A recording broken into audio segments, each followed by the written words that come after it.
Friends நேயர்களுக்கு வணக்கம். தமிழக வெற்றி கழகத்துல அங்கங்க பூதாகாரமா பல விஷயங்கள் இருக்கு. குறிப்பா எனக்கு பதவி தரல அப்படின்ற ஒரு பெரிய பிரச்சனை தலை விரித்து ஆடுது அப்படின்னு சொல்லலாம். விஜய்க்கு என்ன போராத காலமோன்னு தெரியல. மாவட்ட லெவல்ல நிர்வாகிகளை நியமிக்கிற விஷயத்துல இந்த அளவுக்கு அவருக்கு ஒரு டார்ச்சர், ஒரு தலைவலி, ஒரு இடையூறு அப்படின்னு சொல்லலாம்.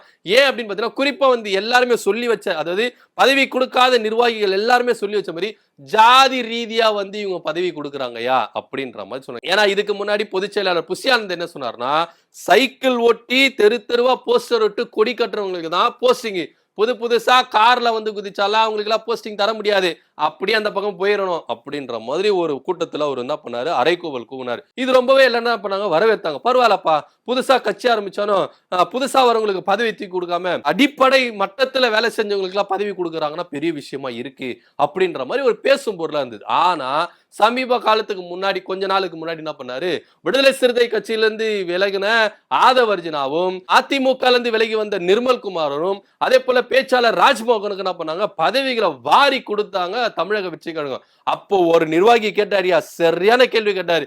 இதுவே அந்த இடத்துல வேற யாருன்னா இருந்தாங்கன்னா என்னென்ன பண்ணிருப்பாங்கன்னு தெரியல. அந்த மாதிரி எதை கொண்டு அடிக்கணுமோ அந்த கொண்டு அடிச்சு கேள்வி கேட்டாரு. என்ன அப்படின்னு பாத்தீங்கன்னா, ஆதவர்ஜனா, நிர்மல்குமார், அப்புறம் ராஜ்மோகன் எந்த சைக்கிள் எடுத்துன்னு எந்த ஊர்ல ஊரா போய் போஸ்டர் ஓட்டினாங்க, கொடி கட்டினாங்க, அவங்களுக்கு போஸ்டிங் கொடுத்துருக்கீங்க சொல்லுங்க அப்படின்ற மாதிரி ஒரு கேள்வி கேட்டாரு. அப்படியே பலார் பலார் பலார் அப்படின்ற மாதிரி இருந்தது அவரு கேட்ட கேள்வி. அதுவும் இல்லாம என்ன நினைச்சாருன்னா, ஜாதி ரீதியான இங்க அடிப்படையில என்ன பண்றாங்க, பதவிகள் கொடுக்குறாங்க, மற்ற ஜாதிகளுக்கு பதவி தர மாட்டாங்க அப்படின்ற ஒரு கோரிக்கையை முன் வச்சாரு. மெயினா ஜாதி மென்ஷன் பண்றாங்க, இன்னொன்னு பணம். இது ரெண்டு தான் முக்கியத்துவமா இருக்கு. எங்களுக்கு ஒரு வழி வேணும். ஏன்னா நாங்க எல்லாம் கஷ்டப்பட்டுருக்கோம். 2 பேர் சூசைட் அட்டன் பண்ற நிலைமைக்கு போயிட்டு இருக்காங்க. ஏன்னா இப்ப எங்களுக்கு வழியில 10 வருஷமா மக்கள் செயல்பட்டு அதுக்கு உண்டான ப்ரூஃப் இருக்கு.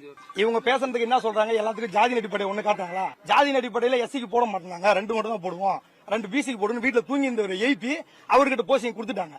அவரு என்ன பண்றாரு, அவருக்கு ஃபேவரட் யாரா இருப்பாங்க அவங்களுக்கு மட்டும் போஸ்டிங் போட்டு, நீங்க ஜாதி எஸ்சி மேல வரக்கூடாது, எஸ்சி நாங்க ஏத்துக்க மாட்டோம், பிசி எம்பிசிக்கு மட்டும் தான் நாங்க பவர் கொடுப்போம். அந்த ஒண்ணு இல்ல, அந்த லிஸ்ட் அவர் எழுதிக்கிறாரு, அது எதுவும் பார்க்க சொல்லுங்க. எல்லாமே பிசி எம்பிசி இது மட்டும் தான் இருக்கு. நாங்க இது வரைக்கும் 20 வாட்டி வந்திருக்கோம். உங்களுக்கு தெரியும், பாத்துருக்கீங்களா? 20 வாட்டி எங்க தளபதிக்கோசரம் நாங்க வெயிட் பண்ணி பார்த்துட்டு கடைசியா நாங்க மீடியா. ஏன்னா இதுக்கப்புறம் வழி இல்ல, போஸ்டிங் போட்ட பிறகு யார்ட்டு கேட்க முடியாது. இல்ல இது கொடுத்து தலைமையில சொன்னீங்களா இல்லையா? தலைமையில எல்லாம் பேசிட்டோம் சார். தலைமையில எல்லாமே பேசி தலைமையில பேசிட்டோம்.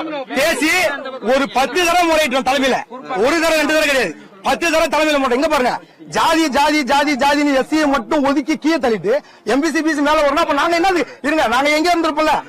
ஆனா இது வரைக்கும் எங்களுக்கு எந்த ஒரு இதுவுமே கிடையாது, ரெஸ்பான்ஸ் கிடையாது. தலைமையில ரெஸ்பான்ஸ் கிடையாது.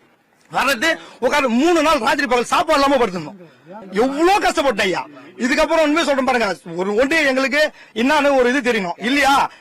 நாங்க என்ன பண்ணுமோ எல்லாரும் சூசைட் பண்ணி போக வேண்டியது. இதுதான் எங்களோட கடைசி இது. அதை தொடர்ந்து தேனி மாவட்டத்துல சத்யான்றவங்க என்ன பண்ணாங்க, அதே பாணியில என்ன பண்றாங்க, பதவிகளை எனக்கு தரல, இங்க உறவினர்களும் ஜாதிகளை தான் முன் வச்சு கொடுக்குறாங்களே கண்டி, அடிப்படையில என்ன பண்ணா வேலை செய்யறவங்களுக்கு யாருக்குமே இங்க மதிப்பு இல்ல, மரியாதை இல்ல அப்படின்ற மாதிரி அவங்களுக்கு குற்றச்சாட்டு. அந்த ஒரே ஜாதிக்காரங்களுக்கு மட்டும்தான் இங்க அங்கீகாரம் கொடுக்குறாங்க. உழைக்கிற யாருக்குமே எந்த ஒரு முன்னுரிமையும் இங்க கிடையாது. நிறைய நிர்வாகிகள் என்ன பண்ணாங்கன்னா, எல்லாரும் சொல்றது கரெக்ட் தாங்க, இங்க ஜாதி அடிப்படையில தாங்க என்ன பண்றாங்க, பதவியே தராங்க, இதுக்கு எல்லாமே புஷ்யானந்த் தான் காரணம் அப்படின்ற மாதிரி எல்லாம் சொல்லியிருந்தாங்க. இதெல்லாம் ஒரு புறம் இருக்கும்போது தாடி பாலாஜி அவர் என்ன பண்ணாரு, இப்ப புதுசா ஒரு விஷயத்த என்ன பண்ணிருக்காரு, சொல்லியிருக்காரு. அதாவது இவ்வளோ புது பாய் ஃப்ரெண்டோட ஜாலியா இருக்கா, நான் ஒரு தற்குறி, அவளையே நினைச்சிட்டு என்ன பண்றேன், கஷ்டப்படுறேன் அப்படின்ற மாதிரி ஒரு ஸ்டேட்டஸ் ஒன்று போட்டு இருந்தாரு. சோ இந்த ஸ்டேட்டஸ் எதை குறிக்கிறா, ஒருவேளை அவங்க முன்னாள் மனைவியை பத்தி சொல்றாரா அப்படின்ற மாதிரி கூட நிறைய யோசிச்சிருந்தாங்க. ஆனா போட்டோ ஒன்று போட்டிருந்தாரு. மேல ஆதவர்ஜனா இறங்கி புஷ்யானந்த் ஆற தழுவி கூட்டின்னு போயிட்டு அவருக்கு பதவி கொடுத்ததும். ஆனா தாடி பாலாஜி என்ன பண்ணாரு, விஜயோட டேட்டோ அந்த குத்துறதை வச்சு என்ன பண்ணாரு, போஸ்டிங் போட்டிருந்தாரு.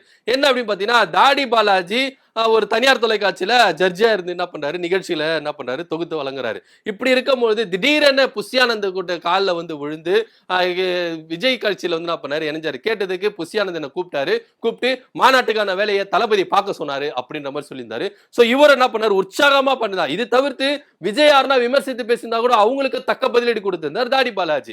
இப்படியெல்லாம் போயிட்டு இருக்கும் போது தனக்கு எப்படியாச்சுன்னா பதவிகள் எதுனா கொடுப்பாங்கப்பா அப்படின்னு ரொம்பவே வெயிட் பண்ணியிருந்தார் தாடி பாலாஜி. கிரவுண்ட் லெவல்ல இறங்கி அவர் வேலை செஞ்சாருங்க. அந்த அளவுக்கு வந்து தாடி பாலாஜி வந்து என்ன பண்ணாரு, ரொம்ப ஃபாஸ்டா வேலை செஞ்சாரு. கண்டிப்பா நம்மளுக்கு எதனா போஸ்டிங் கொடுப்பாங்க அப்படின்னா மாவட்ட அளவுல எல்லா நிர்வாகிகளுக்கும் கொடுக்கும்போது இவருக்கும் போட்டாச்சு நாமம்.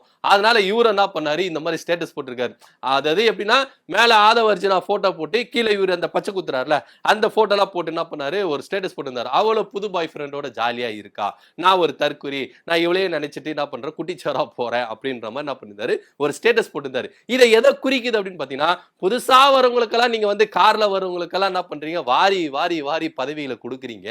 ஆனா தளபதி தான் எங்களுடைய லட்சியம் அப்படின்னு சொல்லிட்டு வாழ்ந்திருக்கிற வேலை செய்யற கிரவுண்ட் லெவல்ல வேலை செய்யற எங்களெல்லாம் நீங்க என்ன பண்றீங்க, கைவிட்டுறீங்க இப்படின்ற மாதிரி சொல்லிருக்கு. சோ உண்மையிலேயே வந்து பாத்தீங்கன்னா நிறைய நிர்வாகிகள் வந்து தமிழக வெற்றி கழகத்துல அதிருப்தியில இருக்காங்க. இப்ப விஜய் என்ன செய்ய போறாரு, ஏன்னா மகளிருக்கே நிறைய வந்து என்ன பண்ணல, முன்னுரிமை கொடுக்கல, மகளிரே வந்து அசிங்கமா திட்டுறாங்க, பெண்களுக்கு முன்னுரிமை இல்ல அப்படின்ற பேச்சுகள் வந்தாலும் ஜாதி ரீதியா வந்து எங்களை வந்து ஒடுக்குறாங்க, எங்களுக்கு ஜாதி ரீதியா பதவியை தரமாட்டாங்க அப்படின்ற ஒரு குற்றச்சாட்டு மெயினா வருது. ஜாதியை ஒழிப்பேன், சமூக நீதி, சமத்துவம் அப்படின்னு கொள்கை தலைவர்களா அம்பேத்கரையும் அதே போல பெரியாரையும் ஏற்றுக்கொண்ட விஜய் அவர்கள் இங்க ஜாதி ரீதியான அடிப்படையில எங்களுக்கு பதவி கொடுக்குறாங்க ஒரு குற்றச்சாட்டை முன்வைக்கிறாங்க. இதுக்கு என்ன பண்ண போறார் விஜய் அப்படின்ற ஒரு பெரிய கேள்விக்குறி இருக்கு. சோ இதை பத்தி உங்களோட கருத்து என்ன அப்படின்றத கீழே கமெண்ட் பண்ணுங்க. நன்றி, வணக்கம்.